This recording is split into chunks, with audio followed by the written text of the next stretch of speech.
The very first time I had a bad headache and my mother told me to go lie down, and I did, and fell asleep, and then I woke up and my head was just pounding.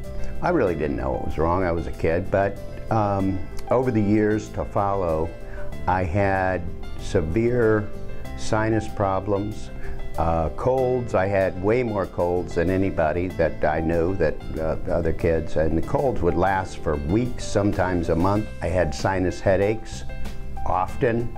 I'd have to sleep sitting up in a reclining chair. I suffered. I really had no life as a kid.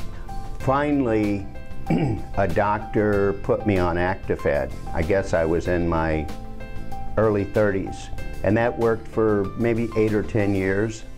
And it didn't work perfectly, and it was an antihistamine, and finally that stopped working. And so then I found Dr. Nachlas. I went to him, and I'd been to other doctors, and nobody really seemed to have an answer.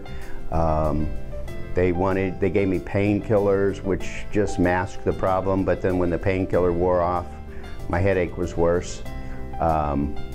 Colds, I had colds probably 25–30% of the time, and the colds were severe.